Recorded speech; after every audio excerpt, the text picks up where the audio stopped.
So I was debating actually with someone who was supposedly a white supremacist or whatever, and they brought up this Swedish girl got murdered by a Somali immigrant. And the thing is you can't tell if he's the one who even did it. People get set up for crimes all they want, and tell if he did do that. And someone who was like had a crush on that girl and was like, I can't have her, no one can have her, or something like that, and set him up or whatever. You don't know that. We don't know that. And second of all, he was just a young man. He's going to have to live with that for the rest of his life. People rehabilitate, like the recidivism rate for that. People, like, you'll have time to think about that in their prisons. I don't know if the Swedish prisons are as good as the Norwegian ones, whatever, but hopefully. But they use that as a bludgeon against multiculturalism. And the thing with that is that you can't do that because he's just one of many immigrants from Somalia, refugees seeking a better life. And that's the thing, is that you want to help people out and stuff. In America, we have tons of immigrants, which is good. I mean, multiculturalism is pretty awesome, to be honest.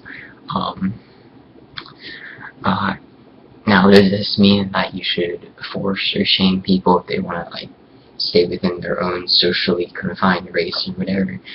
No, nothing wrong with that, as long as they don't try and impose their views on other people and make them say, and see, this is kind of an issue when I was browsing Stormfront, is that, yeah, I have no problem with people being proud of being, quote, white or what have you, although it's kind of a silly thing to be proud of. I have a problem is that the fact is that they'll shelter a lot of white supremacists, and white supremacy is something that I do have a problem with, just like I have a problem with, say, Jewish supremacists or extremists. But there's nothing wrong with being proud of being Jewish, or proud of being, quote, black, or proud of being anything, because at the end of the day, it's just, something that you're proud of. Nothing wrong with that. Although a lot of us in the South are of mixed heritage, like I probably have a little bit of African ancestry, as well as a little bit of Native. Just like, I think there was like 12% of, maybe not a little bit of Native. I know my mom claims that we have a little, but I do probably, most likely, since slavery was big in the South, a lot of slave owners would sort of rape women, probably have some African ancestry. I know a big deal of 50% of, quote, African Americans, as they're labeled, have European ancestry, and that's a big number. I think even more than that, maybe.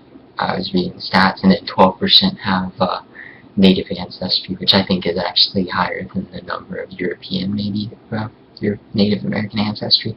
And part of that was, I was reading someone who was, quote, described as African American, and her explanation was that they would get sort of ran off by society, and the Native Americans might have taken them in and sort of helped them out, or something like that. That's one explanation. Yes. So I'm not going to be doing my face in this video because I'm going to be trying pulling up the stats. But yes, that is basically the gist of the situation.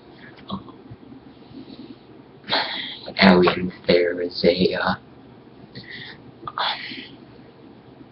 there is a quote police brutality case, and it's kind of like, that's just bad for everyone. No one likes to see that. It's bad appearance on the state. Although thankfully the dude, I hope you don't even have any head injuries, because the frontal lobe damage, impairs your decision making, and that could be troubling. Hope that hope the dude, maybe gets compensation for that, because that there's no reason for that to have occurred, judging by what they're saying about that. That's the thing, is that Um, makes you question government. Um, uh, it's just a troubling situation. Uh,